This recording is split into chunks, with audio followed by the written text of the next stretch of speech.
What is up, ladies and gentlemen? How you guys doing? I am doing absolutely lovely, especially with that trading week that we've just had. You already know that our analysis from last week played out exactly the way we actually had analyzed it, right? And right now, let's just get straight into the charts. So we're obviously going to run through our trades from the previous week and then do analysis for the coming week right now, right? Trend lines actually still the way they are, the way we just left them, because there's nothing to temp around with here, because they're just respecting breaking and retesting and doing all the good stuff that they should be doing, right? So last week, what we actually had on Monday, we closed off around about this zone, and the thing that had happened is the market had closed with a wick, so we didn't know if that candlestick was actually going to open as a closed-in candlestick, or it was actually going to do it to just break out and close outside. So as I had told you guys, I was like, if it breaks and closes outside of that trend line, we're going to sell till about this zone, which was the liquidity zone that I said is going to be wiped out, and then we're going to be targeting this zone.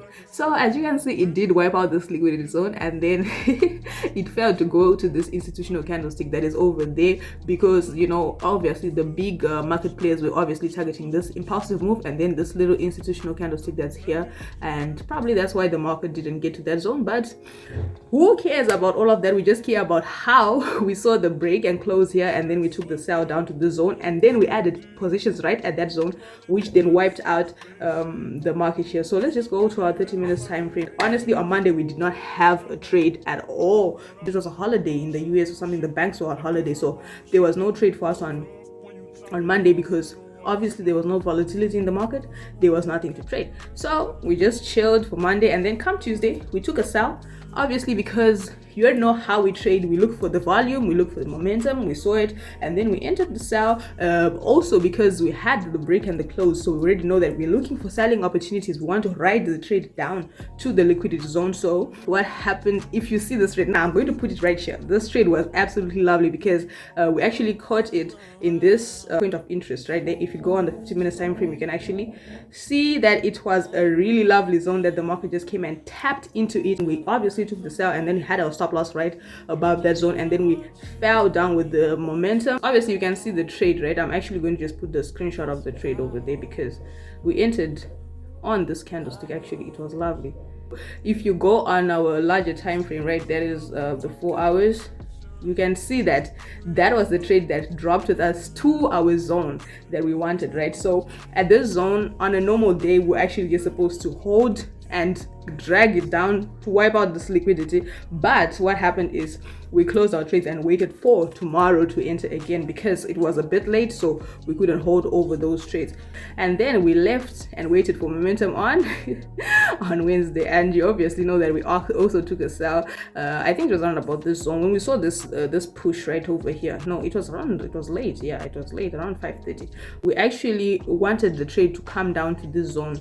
Our take profits were a lot larger than what you are seeing right now and what the market did where it stopped. So we obviously entered at this zone ourselves, but what I could have done was not close the trades from Tuesday, held on to these trades, and, you know, just risked having swap and all that, and then just added positions as I had seen momentum on Wednesday. But I didn't do that. I closed the trades on Tuesday and then wanted to enter new trades on Wednesday, because I feel like as a day trader, that's probably what you just want to do, to, you know, get new entries every single day, not more like a swing trader. You understand what I'm saying, right? So now the funny thing is, look, we were targeting this institutional candle that I keep telling you guys, right? Because here at the zone, you can see that liquidity had already been wiped out, so we entered at this zone that is below liquidity, right? So I really had confidence that this trade was going to go down to the bottom and come into this institutional zone, because you can see, like, right now, this is the 4-hour time frame, and this is a really nice impulsive move. So this institutional candlestick could have been,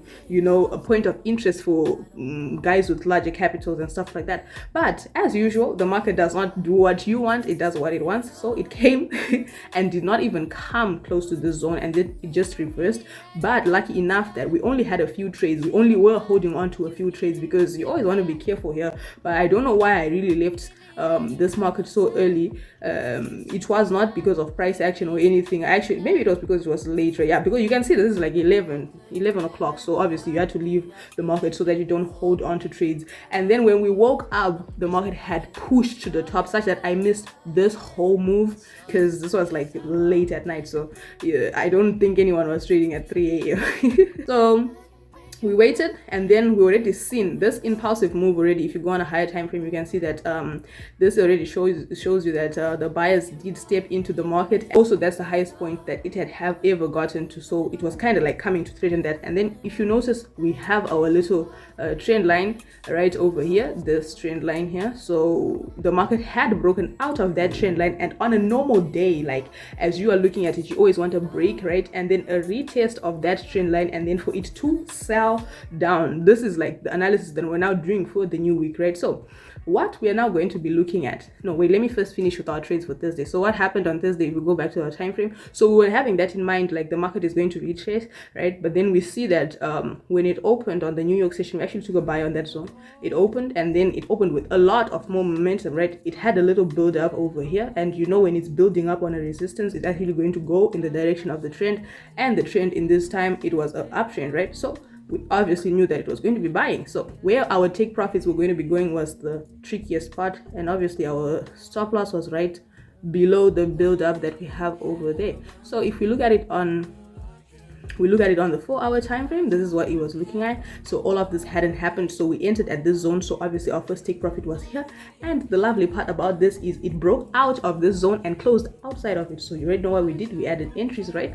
So we added entries, and we're targeting this zone right over there. And then if we look at it on the 30 minutes time frame, that zone was hit on Friday, and we did hold onto the trades till Friday. If you can look at these screenshots over here, we actually were in those trades. I think one of these days I did drop a free signal in the free signal group, so if you're not in it, I don't know what you're doing. But then right now we're waiting for Friday, and then we were having trades from Thursday into Friday because we already knew that it was threatening the highest point, and you obviously know that you always want to catch those highest highs.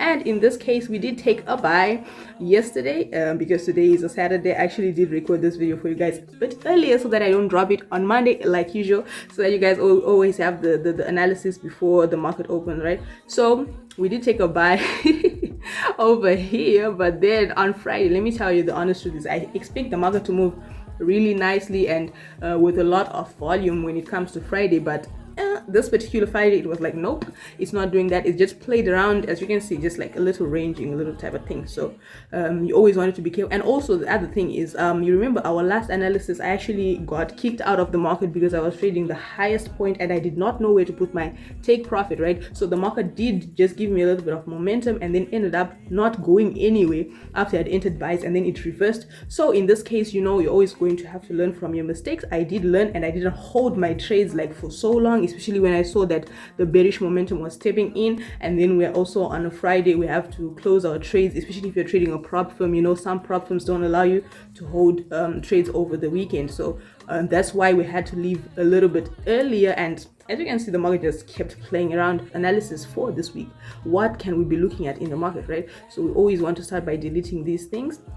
And as you can see, it's nothing to write home about. It's just the normal break and closes. So right now, as you can see, the market did break this zone. It broke out at this zone, right? And then it went to retest the zones at the bottom. We are on an uptrend. Let's not forget that the overall trend is an uptrend. So there might be a lot of biases, right? And as you can see that the market just formed a new point for us on Nasdaq. You know that big sellers, or you know, retail sellers, not even the big ones, they're actually in these zones looking for selling positions. And whenever everyone is seeing a clear trade like this one, the market normally wants to go in the opposite direction. So we are on an uptrend. We want to be careful in this zone, but we have this value gap that we have on 4 hours here, so it might be something that can be played around with. So right now on the daily time frame, it hasn't closed. Yes, it's just still a candlestick. So we want to see how this candlestick actually closes.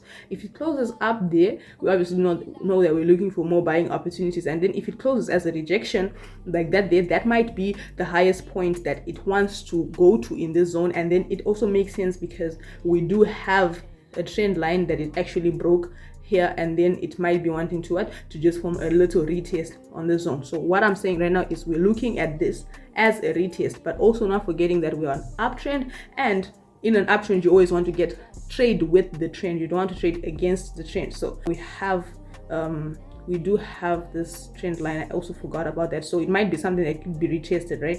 So we have this trend line, and you see the market broke out of that trend line, and then it could be also something that can be retested on a lower time frame. If you go here, we do have little institutional candlesticks right around this zone, so the market might come and play around here and then take off from this zone. So you always want to trade with the momentum, and you always want to be careful, especially on Mondays. Mondays are trap days, so let's not rush into the trades on Monday. Specifically, let's just look at what the market wants to do, and if it actually does one of these three things, then you already know the direction. But if you enjoyed the video, you know what to do. Smash the like button, turn your post notifications, and subscribe to the channel. You feel me? With that, it's been Esther, and I'm out. Peace.